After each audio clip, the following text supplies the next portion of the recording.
Y como último panel de las jornadas, vamos a dar inicio a este conversatorio que se trata de nuevos liderazgos y consensos en los procesos de selección de magistrados. El panel está compuesto por Carmen Noemí Delgado, consejera del Consejo de Magistratura y Jurado de Enjuiciamiento del Chaco y presidenta de la Cámara de Diputados de esta provincia.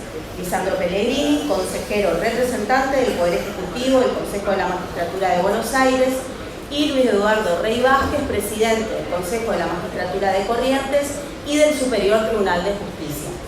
¿Comienza, Carmen? Hola. Buenas tardes. ¿Cómo le están pasando en el Chaco? Espero que bien. Hoy creo que estoy en minoría también aquí. Yo vengo a representar al Poder Legislativo. Quiero decirles que nuestro Consejo con rango constitucional establece en la preselección de los 32 legisladores, 2 titulares y 2 suplentes, garantizando obviamente la fuerza mayoritaria y minoritaria de esta provincia. De hecho, quiero comentarles que el debate y la lucha de cubrir los espacios de ese poder se dan antes, se dan en la postulación propia de cada uno de los bloques para ser nominados después, y tal es así que la nominación es nominal y a viva voz. Una vez designados, obviamente los legisladores que van al Consejo como titulares, por mayoría y minoría, tenemos muchísimo diálogo, porque sabemos que es un estamento que tiene que acordar con otros estamentos para poder llevar adelante el perfil que nosotros consideramos como legisladores deben ser ocupados en cada uno de los cargos que están en concurso. Entendemos nosotros que la selección de un juez es un mandato social. Creo que tenemos mucho recorrido en nuestra provincia, en todos los sentidos, pero también nos falta mucho.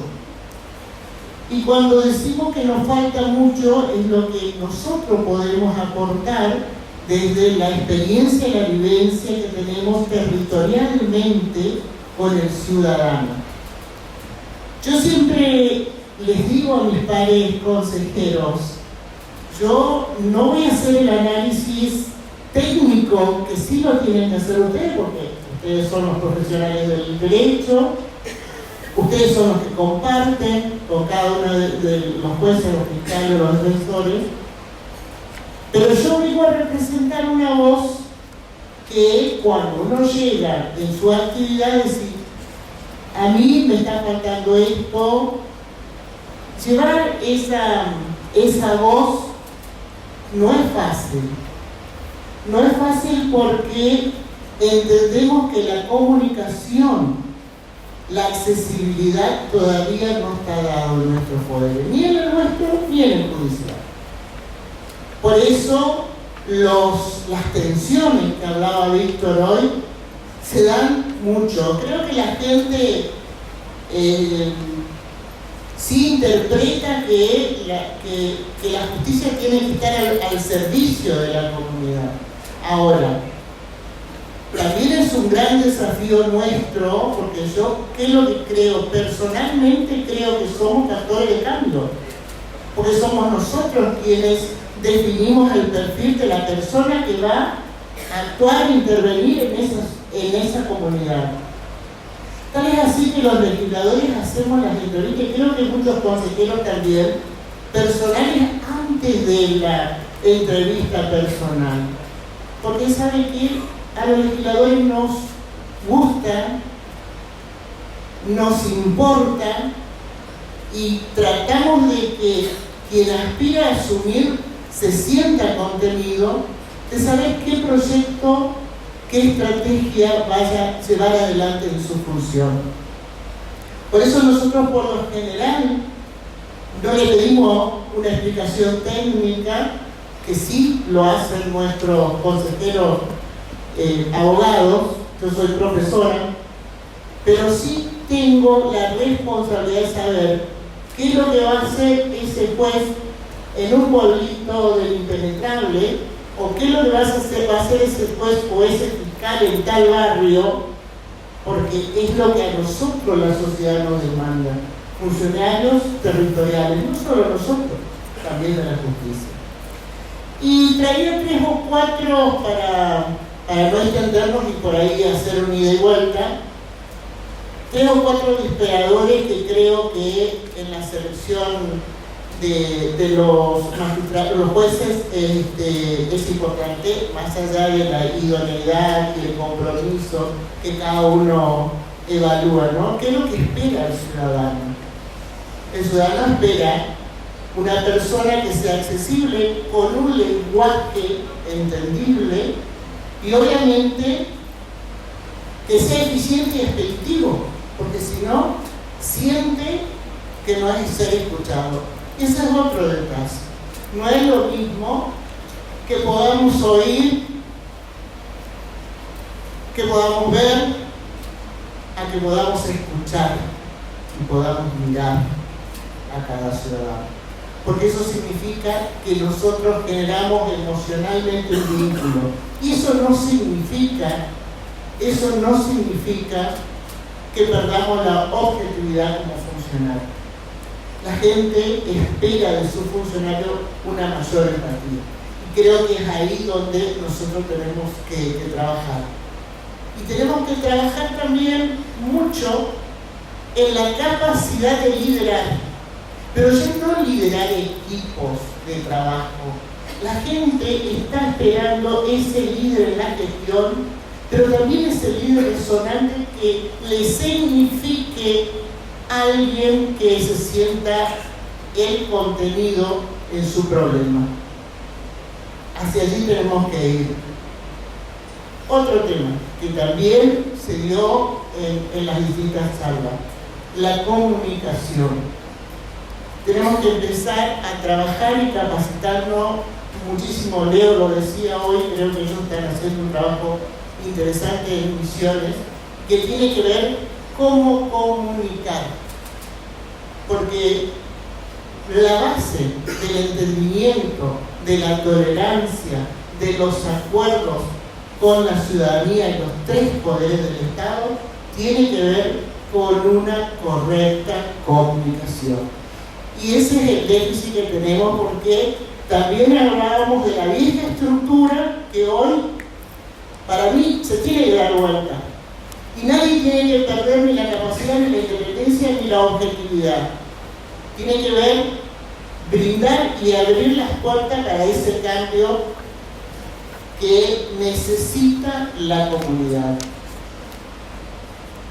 Hablé del desafío de construir una justicia que responda a la expectativa de la gente.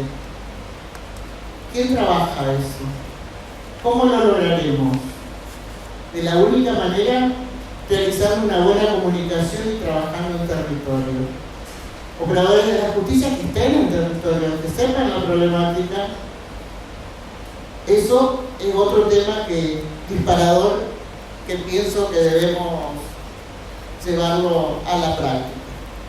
Y en lo que respecta a nuestra actividad propia de nuestro estamento en el Consejo de la Magistratura, creo que el no tener mayorías, ningún estamento, hace que cada debate de cada designación sea un trabajo bien detallado, más allá de la entrevista, del accionar de cada uno en su lugar. Nosotros tenemos además la particularidad en las distancias que tenemos,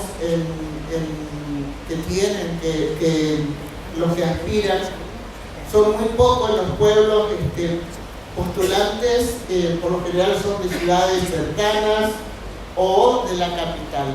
Ese es un tema que siempre nos cuesta a la hora de decidir, porque, como lo manifestaba, ¿no? Es pensar el cambio de vida, de traslado de 300 y pico de kilómetros, 200 kilómetros, o cuando surge algún cargo en la zona del impenetrable, es pensar que debe quedarse porque las distancias no son para un recorrido de ida y vuelta, es para ir a instalarse. Y porque además nosotros tenemos 70 localidades, la mayoría son de segunda y tercera categoría, y donde aquí, por suerte, la justicia de paz cumple un rol importantísimo, porque tiene un rol en las instituciones de los pueblos. Eso es lo que nunca hay que dejar de perder. Y en la provincia el juez de paz es como el doctor, como el médico del hospital. Y además, lo bueno que tiene es que siempre participa en la vida comunitaria. Entonces, si nosotros tenemos esos indicadores, tenemos que generar en las grandes ciudades también ese tipo de vínculo que se perdió. Especialmente en algunas fiscalías que sí o sí tienen que estar en el territorio y que aquí cuesta mucho, o algún fuero que hoy necesita de cambios y de ayornamiento de la normativa. Estamos trabajando ahí con los consejeros para modificar algunas normativas. Quiero darle tranquilidad. El consejero Urturi habló de los proyectos los proyectos de leyes que hay para la votación directa de los jueces de paz. La verdad que hace 10 años hay 3 proyectos en la Cámara, ninguno va a pasar constitucionales. O sea, primero tenés que propiciar la reforma o la enmienda, y eso va a ser porque tenés que tener acuerdo y nadie tiene hoy mayoría. Y en la próxima Cámara tampoco nadie va a tener mayoría. Así que no creo que eso pueda, o sea, pasó 10 años, creo que va a llevar otro tiempo más. Aquí me dicen que mi tiempo se cumplió, así que bueno, después hacemos ida y vuelta. Gracias. Gracias, Carmen. Ahora tengo la palabra Alejandro Pellegrino. Bueno, gracias, Juliana. Gracias a las autoridades de FOFECMA, gracias a los anfitriones. La verdad que es un placer, siempre es muy lindo visitar Resistencia y Corrientes, la verdad que es un gusto. Voy a hablar yo trabajo en el Ministerio de Justicia y Derechos Humanos de la Provincia de Buenos Aires. En ese carácter represento al Poder Ejecutivo en el Consejo de la Magistratura. ¿Escuchas bien? Ahí, perdón. Bueno, vamos de nuevo, buenas tardes. Ahí está, todo bueno. Trabajo en el Ministerio de Justicia y Derechos Humanos de la Provincia de Buenos Aires. En ese carácter represento al Poder Ejecutivo en el Consejo de la Magistratura. Lo que traje para compartir con ustedes, tratando de seguir un poco la consigna del panel, consenso, liderazgo, bueno, no sé si me la tomé muy al pie de la letra, pero la idea es traerles un poco la estructura del trabajo, un trabajo colectivo que hacemos en el Consejo de la Magistratura. Acá hay consejeros y consejeras, Ana Laura Ramos, Marina Mollardino, Gustavo Sos, Martín Endere, todos trabajamos en el Consejo y un poco lo que me gustaría en estos 12 minutos poder compartir con ustedes es algo que para nosotros es un hito en el desenvolvimiento institucional del Consejo de los últimos 3 años. Nosotros lo definimos un poco a propósito de lo que decía el secretario del Consejo de Misiones como un momento post-pandemia y todos los desafíos que se nos generaron post-pandemia, con un consejo que teníamos absolutamente analógico, ¿sí? No había inscripciones digitales, la gente se anotaba en papel. De manera que la pandemia nos interpeló de una manera muy severa. Eso hizo que tomáramos una serie de decisiones que afortunadamente no solo nos permitieron atravesar la pandemia, sino que han elevado los umbrales de funcionamiento y de eficiencia del Consejo y llevado un estándar que la verdad nos tiene satisfechos y satisfechas. Sentimos que hay muchas cosas por mejorar, algunas de ellas tienen que ver con cosas que se discutieron y yo la verdad de compartirlas.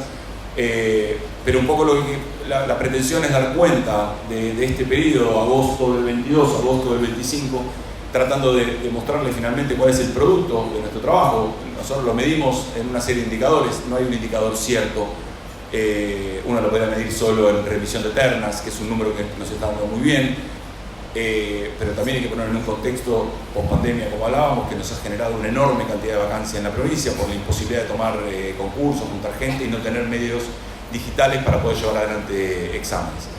De manera que lo que le voy a mostrar es un poco el recorrido, ciertamente, y lo que nuclea, muchas gracias, lo que nuclea, motoriza y explica todo lo que hicimos tiene que ver con los consensos.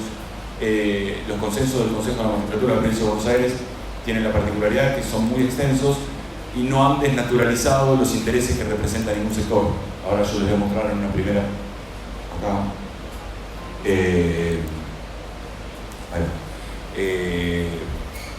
Les voy a mostrar mínimamente la conformación del Consejo. Quizá alguno de ustedes conozca el Consejo de la Magistratura, tenga idea, la idea es repasarlo y en todo caso ir poniendo en valor los consensos que nos han permitido con esta fisonomía institucional y con este diseño poder alcanzar los umbrales de desempeño que hoy tenemos. Lo primero para mostrarles muy rápidamente es la provincia de Buenos Aires está dividida en 20 departamentos judiciales, tiene una superficie de casi 310.000 kilómetros cuadrados y la población estimada está por encima de los 17 millones de habitantes.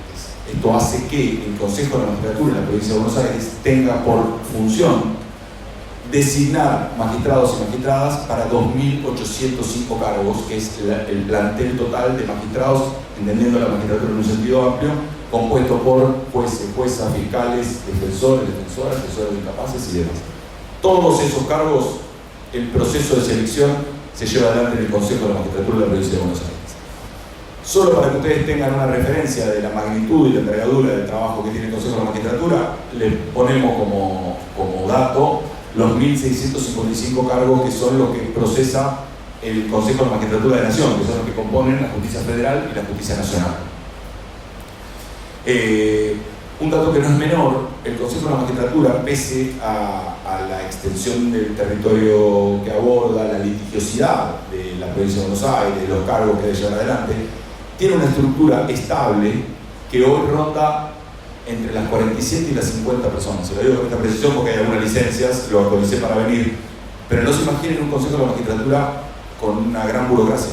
¿Sí? Son 47 personas que llevan adelante este trabajo que le vamos a mostrar. ¿Por qué? Porque ese fue el diseño del Constituyente del 94, no quiso un Consejo de la Magistratura profesional, nosotros no cobramos por el trabajo de consejeros, todos tenemos otro trabajo, tampoco, varios tampoco, pero esto hizo que tampoco se generasen vocalías en el Consejo de la Magistratura, no hay personas que, la burocracia está muy circunscrita al trabajo que se hace de cada proceso de selección y no es un trabajo específico para cada consejero o consejera. Lo que tienen a la izquierda es una tabla comparativa de la cantidad de integrantes de los consejos de la magistratura de todo el país, de los 25 consejos de la magistratura de nuestro país. El promedio de integrantes de los consejos de la magistratura de Argentina es 8 consejeros y medio, o consejeras y medio. El Consejo de la Magistratura de Buenos Aires tiene 18, es el segundo detrás de Nación. ¿Sí? Esto también uno debe analizarlo a la luz de los consensos. Estos 18 integrantes están representando 4 estamentos, 4 del Poder Judicial, 4 de abogados, 4 del Poder Ejecutivo y 6 del estamento legislativo. Un dato relevante es que si bien tiene todos esos desafíos en materia de selección de magistrados, el Consejo de la Magistratura de la Provincia de Buenos Aires no cumple funciones disciplinarias y algunos de los 25 consejos sí las tienen. Nuestro proceso de selección, dicho muy rápidamente, nosotros tenemos una escuela judicial que tiene la característica única en nuestro país, que es obligatoria. No se puede aspirar a ningún cargo en la provincia de Buenos Aires sin antes no haber aprobado la escuela judicial o tener alguna carrera de posgrado que tenga condiciones que te permita eximirte de ese requisito de capacitación. Luego hacemos convocatorias, tomamos un examen escrito, hacemos una evaluación psicológica y psiquiátrica de todas las personas que aprobaron los exámenes escritos, luego tomamos una entrevista personal, ponderamos antecedentes y finalmente hacemos un orden de mérito y conformamos ternas o listas conjuntas. Cuando se trata de cubrir más de un cargo le llamamos listas conjuntas, pero le ponemos internas, es exactamente lo mismo. El Consejo de la Magistratura de la Provincia de Buenos Aires no tiene una instancia de evaluación oral en este momento. Lo tuvo, se suspendió con motivo de la pandemia y la emergencia que tuvimos en aras de poder seleccionar rápidamente magistrados y magistradas para la gente que teníamos. Se suspendió el examen oral y hoy creo que tenemos un consenso muy transversal para sacarlo directamente del proceso de selección. Es interesante pensar esto y es algo que estamos discutiendo en el Consejo, no solo por, bueno, de los 25 consejos de la Magistratura de Buenos Aires, hoy en día hay 15 que ya no tienen instancia oral, ¿sí? Hay 12 que nunca la tuvieron, 3 que están en vía de suspensión o que en todo caso la superponen con la entrevista personal.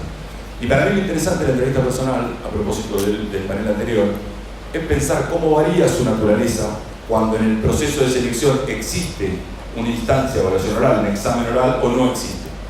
A nosotros o nosotras que nos pasó, que participamos en los dos modelos, la entrevista personal era una entrevista que estaba muy orientada, si se quiere, a buscar esto que hablabas, me parece recién Víctor, características y habilidades ligadas al liderazgo, pensar cómo se imaginaban lidiando con una persona que tuviera funciones de administración y despojándose de agendas y de cosas que por ahí no hacen en la magistratura en función de esos modelos judiciales que hoy también describiste. Y la verdad es que desde que no está la instancia oral, la entrevista personal ha ganado en preguntas técnicas, porque naturalmente se empiezan a derivar preguntas técnicas que no eran propias de esa instancia cuando teníamos un debate oral. Así todo, nuestra sensación es que el proceso de selección no solo es más rápido, sino que no pierde nada si nosotros logramos poner a la entrevista personal en las condiciones que estoy describiendo y tener un examen escrito que a veces incluso estamos contemplando la posibilidad de que sean más de uno, ¿sí? Y tener dos, sobre todo para cargos multifueros, algunos cargos que no tienen una competencia única y que por ahí tienen más de una especialidad.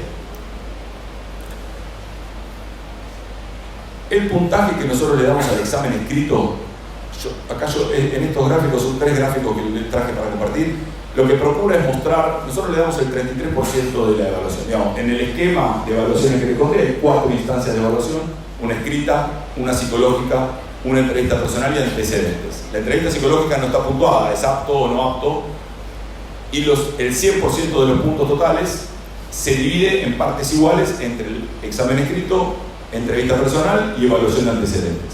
Esto nos rankea en este lugar respecto del total de los consejos de la magistratura de nuestro país. Hay una discusión respecto, por lo menos lo estamos dando internamente, respecto a cuál debería ser el impacto que el examen escrito debería tener una vez erradicado el proceso de selección del examen oral. ¿Sí? Cuando el examen oral existía, entre ambos tenían el 25%, entre ambos tenían el 50%, había un 25% para cada uno. La entrevista personal, como les decía, también tiene el 33% del puntaje total. Es una instancia que nosotros estamos discutiendo, un aspecto que tangencialmente creo que también surgió.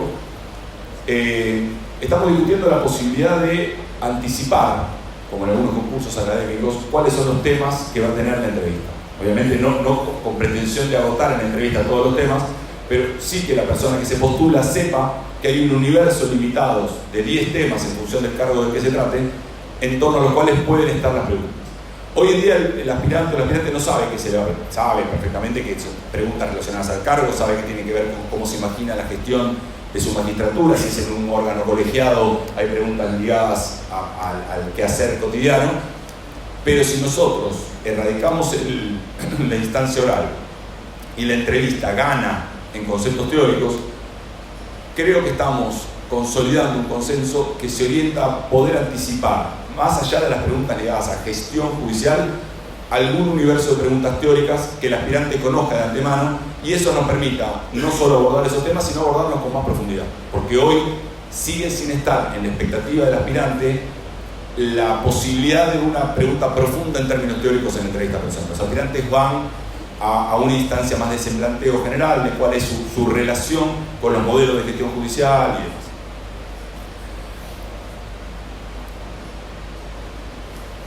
En la instancia de antecedentes, ustedes ven que la provincia de Buenos Aires mantiene el 33%, como les decía, está un poco más arriba de la media nacional en función de lo que estamos evaluando, Y acá también tiene sentido hacer algunas consideraciones mínimas.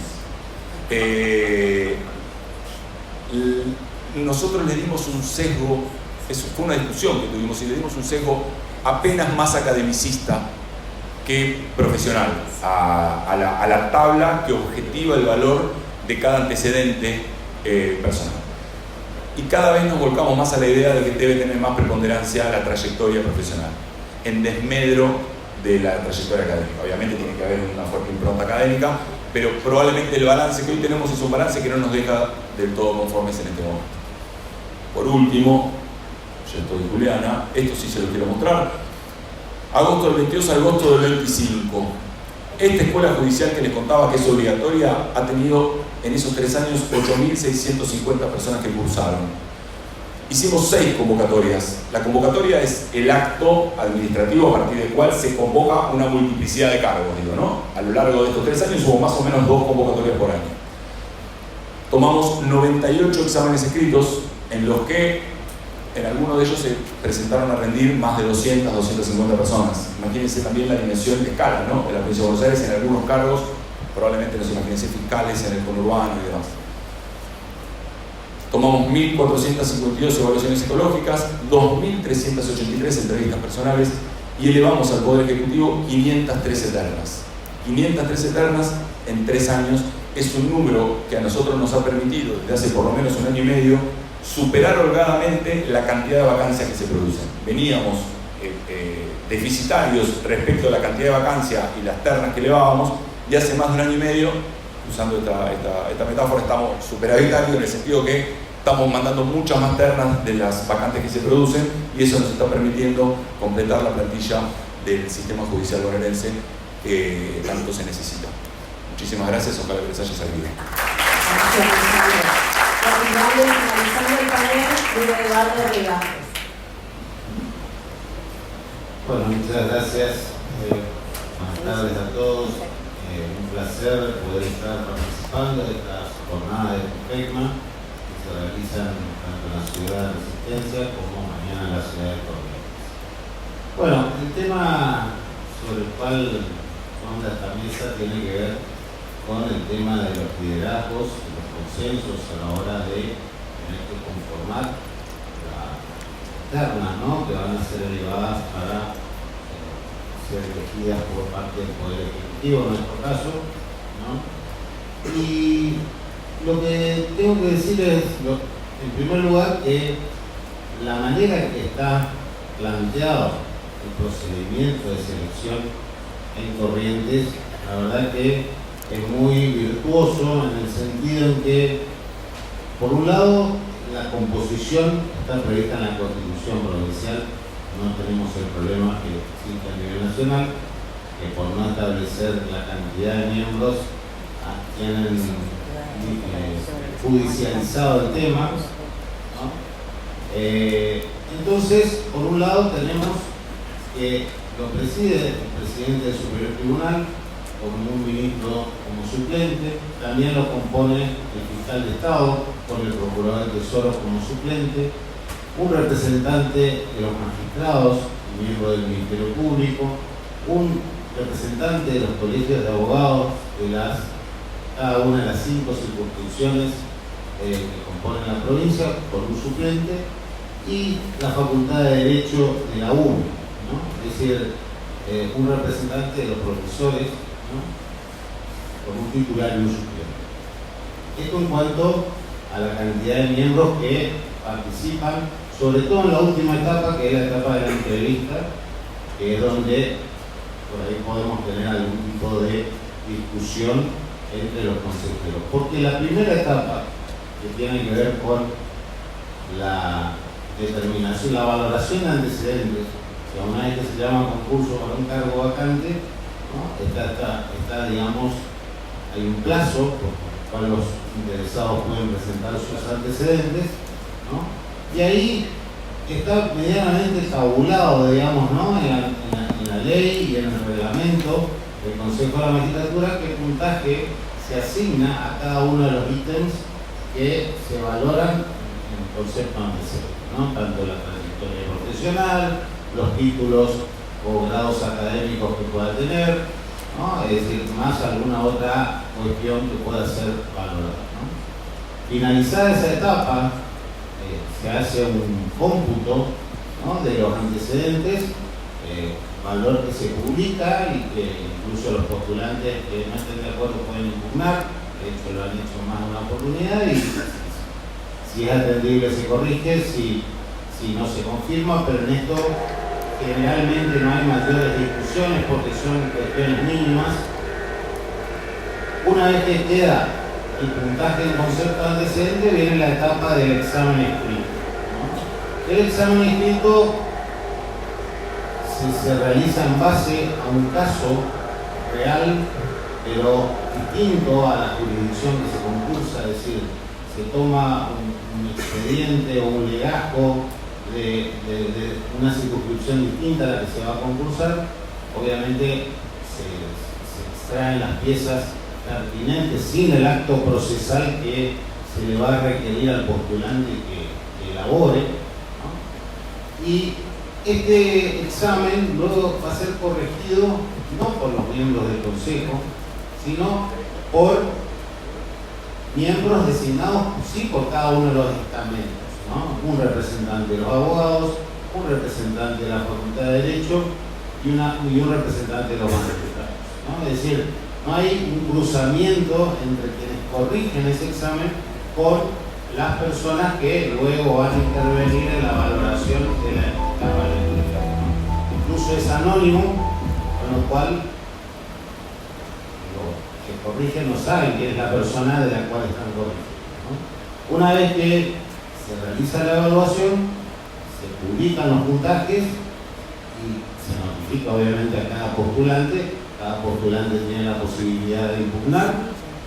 Esa impugnación es transmitida a los jurados, quienes son los primeros que van a analizar si es atendible o no aquello por lo cual se están impugnando.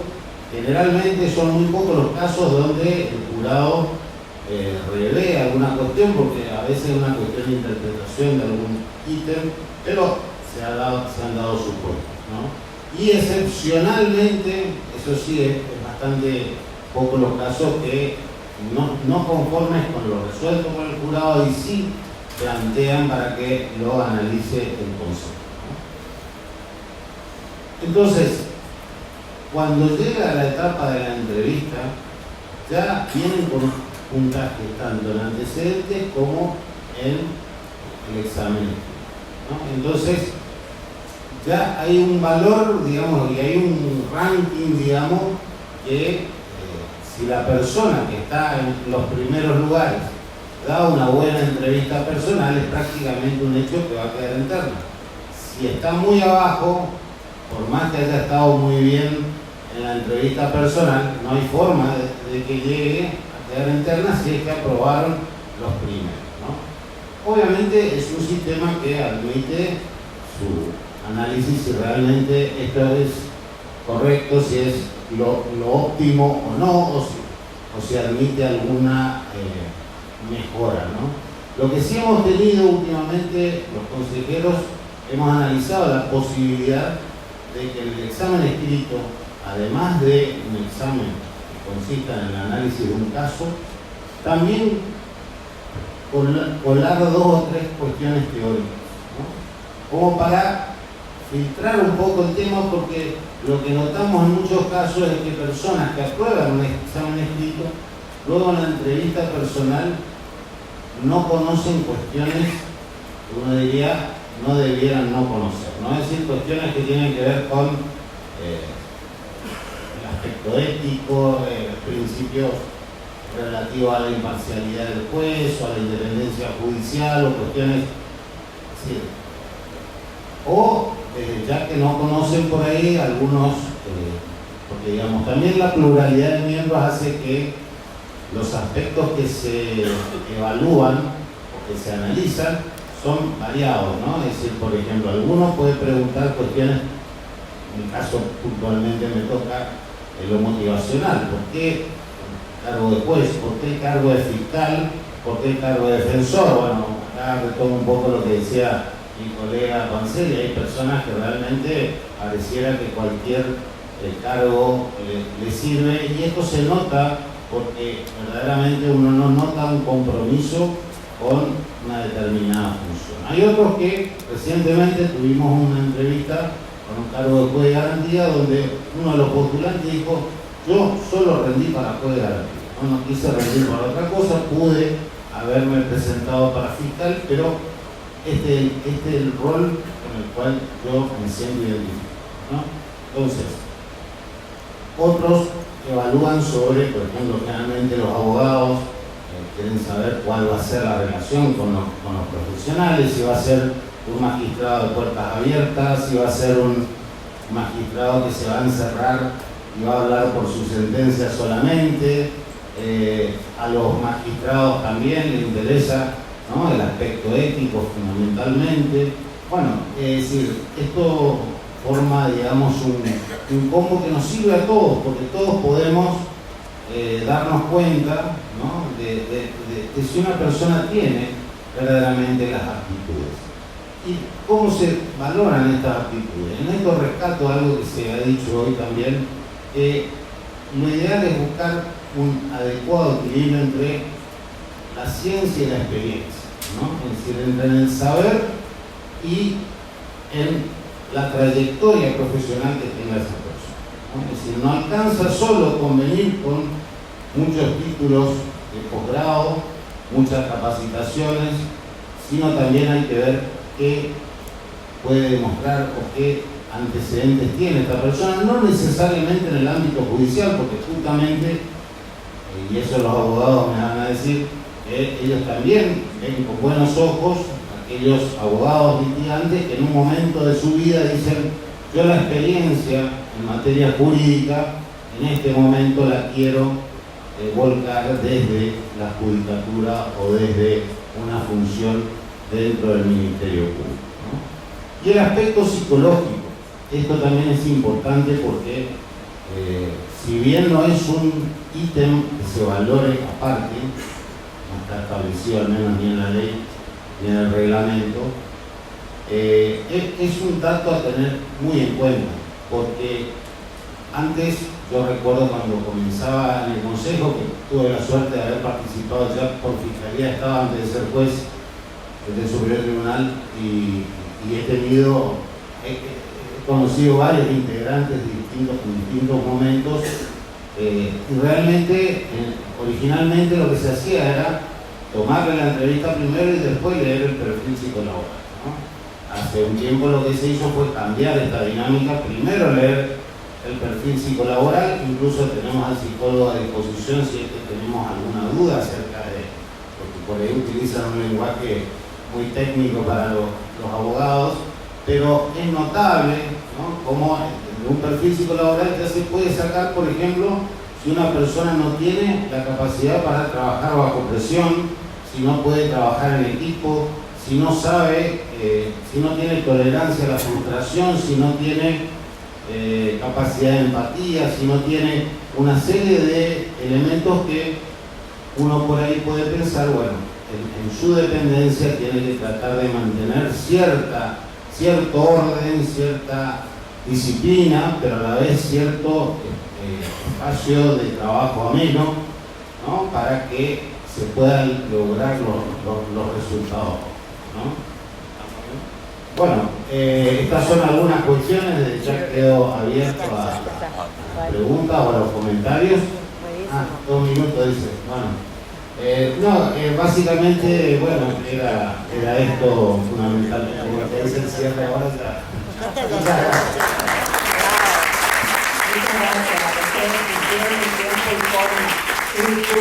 Ahora sí abrimos a las preguntas.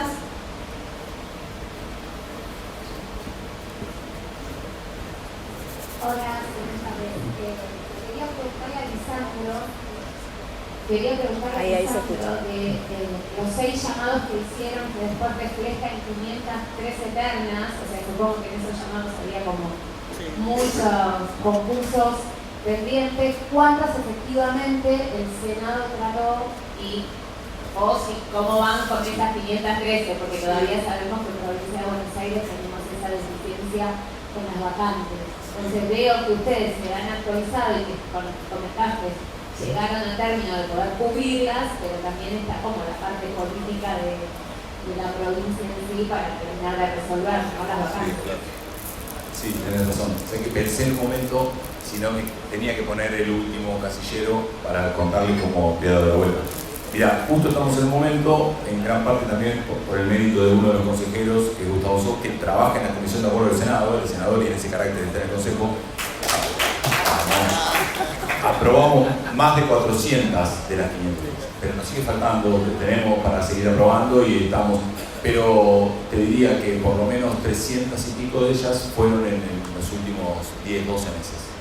Sí, porque bueno, de los otros encuentros que teníamos en Copenhague, ¿Te acordás? La gran duda y la problemática que ustedes contaban, me asombró que fueran 513, entonces quería saber cuántas llegaron efectivamente al Senado y se aprobaron. Gracias. Por favor.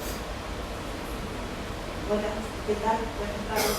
Mi pregunta es para el doctor Pellegrini. Mi nombre es Adriana Tencio, yo represento al Colegio de Abogados de la provincia de Mendoza y te quería preguntar básicamente, nosotros no tenemos escuela judicial y los abogados que rinden de afuera son muy poquitos, representan el 10% de los apurados de la ciudad. Bueno, los abogados que vienen, digamos que ejercen la profesión en forma liberal, es un porcentaje muy chiquito y se rinde. Y bueno, yo creo que esto de la escuela judicial quizás equipara a lo que son los funcionarios con el abogado que viene de la calle. Yo quería saber cuál es tu balance ustedes que tienen el poder judicial. Vos sabés que yo pensé que también y no. La escuela, te voy a decir algo más, la escuela exacerba el sesgo. El hecho de ser obligatoria hace que, o sea, se vuelve un formato muy accesible al empleado y la empleada judicial. Y los abogados y las abogadas es un reclamo permanente. Es más, quienes hoy más impulsan la derogación de la obligatoriedad es el estamento de abogados. Porque ven en la obligatoriedad de la escuela judicial un factor que exacerba. Nosotros tenemos un número muy parecido. Si yo te mostrase los números nuestros, más o menos entre el 9 y el 11% de las personas que seleccionamos vienen de la profesión libre, pero incluso luego en la designación el número se achica. O sea que el sesgo es más o menos estable en todos lados, pero la escuela no lo diluye, te diría que es todo lo contrario. Sí. No tenemos legislado. Hola, buenas tardes. Hola, buenas tardes. Bueno, soy Manuel Belgrano, consejero del Departamento de Abogados en la provincia de Corrientes. Y me quería hacer una pregunta también al doctor Pellegrini, que comentó al pasar las reflexiones que están reflexionando acerca de los antecedentes o la forma de actuar. Nosotros, particularmente el colegio, el Consejo de Corrientes, como bien dijo el presidente, el doctor Vázquez, entre las virtudes que tenemos es que tratamos de ser bastante objetivos realmente a la hora de poder publicidad y armar las ternas. En ese contexto, los antecedentes y el examen, cada uno representan el 40% de la actuación. La entrevista personal simplemente lo voy a decir que la discusión sobre los antecedentes es realmente importante. Naturalmente, el abogado, porque más que no sabe, pero un poquito tratamos de estudiar y valorizar la experiencia profesional a la hora de ser verdad. Me quería saber qué estaban reflexionando respecto El balance que nosotros tenemos hoy es más o menos 60-40. Vos vas a encontrar el Consejo de la Magistratura, no sé, patagónicos. En Neuquén le da más del 80% a lo académico y el Consejo de Nación casi el 70% a lo profesional.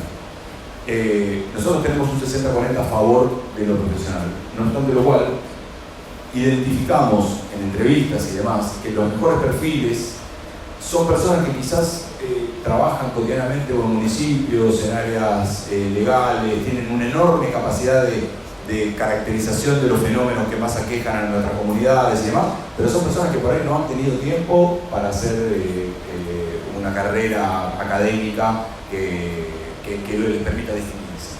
Y la verdad es que la provincia de Buenos Aires, en esas vastas superficies que les contaba, tiene realidades muy distintas. No es lo mismo ser juez o jueza o fiscal en Mar del Plata, que en Pergamino, que en Quilmes, que el límite con Santa Fe.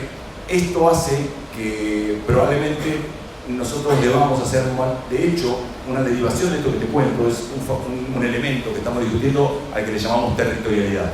Estamos evaluando sesudamente la posibilidad de a la persona que provenga del lugar, del cargo que va a concursar, tenga alguna posibilidad de privilegio respecto de otros, en la medida que se pueda afrontar y demás, ¿no? Pero que la territorialidad, como parte de esa trayectoria, como derivado de la trayectoria, sea puntuada de manera privilegiada.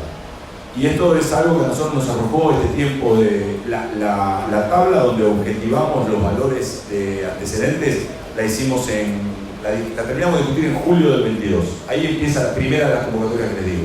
Hoy la tenemos muy probada, todos estos años la probamos. No es que no funcione mal ni nada, pero sentimos que hay personas que vienen con un desarrollo académico que la verdad le hacen mucha diferencia a personas que por ahí tienen un gran desempeño y un desenvolvimiento más territorial, que bueno, nuestro sistema no está capturando, por lo menos para nosotros, de la manera más fiel. Por eso es que queremos hacer un poco más de hincapié en lo profesional, territorial, naturalmente sin perder un costado académico, ¿no? Digo, pero estamos discutiendo simplemente el balance.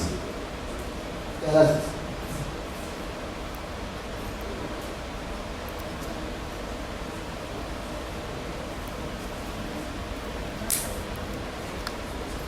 Hola, buenas tardes.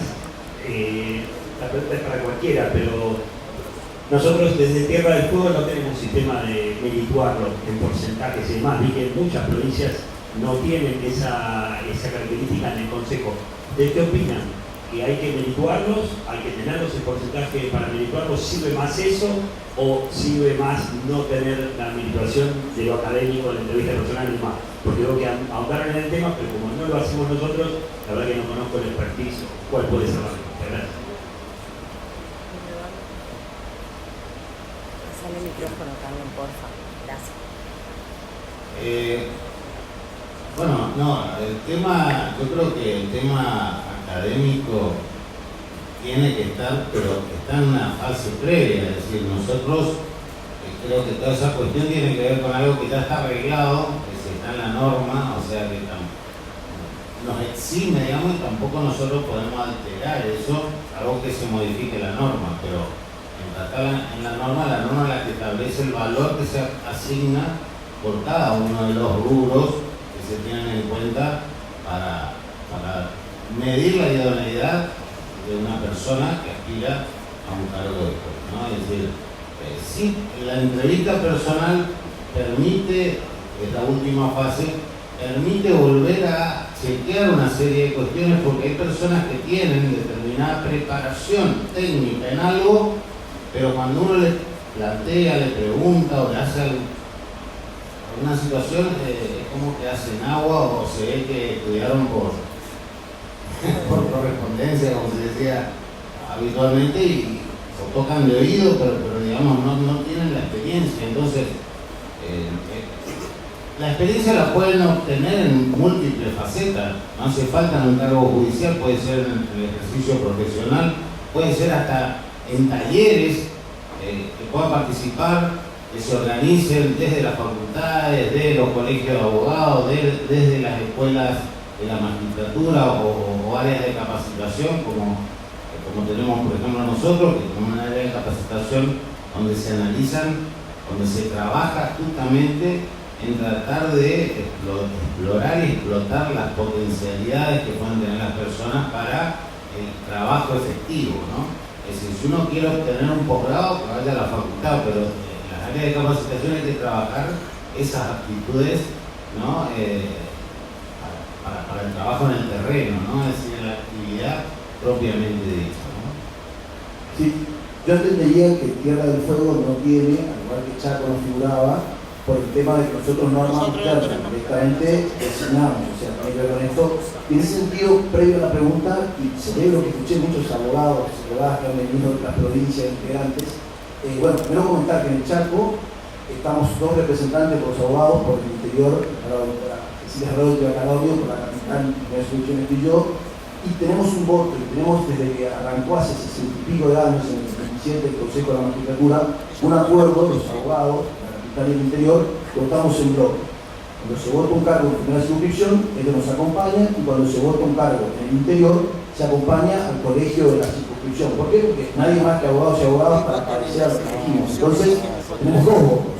Piénsese que en un consejo donde con 4 votos es juez, se arranca bastante fuerte, o sea, hay un peso específico de la abogacía. Tenés que aclarar también que ustedes hacen una votación entre los profesionales. Sí, la cancha por el plan de resistencia, más allá de que el consejero es libre por la Constitución de votar lo que quiere, hay un mandato. Ya nos juntamos antes, entre todos el Consejo de Abogados, se dan entrevistas, fuera de la entrevista que se toma en el Consejo de la Magistratura, entrevistas en el colegio, en el Consejo de Abogados, con los postulantes, y de ahí surge un mandato hacia el abogado, aquí en la capital, lo propio en el interior. Entonces, digamos que es toda la abogacía que está votando, lo cual verdaderamente legitima mucho el origen a quien termina siendo seleccionado, porque va con el voto de toda la abogacía, no de un consejero o de 2 consejeros o consejeras. Y mi pregunta ahora va hacia cuando funciona la terna, la verdad que es interesante, cómo se vota la terna. Si un estamento propone la terna, o cada uno va, yo voto 10 para mí este, y qué rol juega, me interesa, por los hablarse estando ahí, especialmente la abogacía.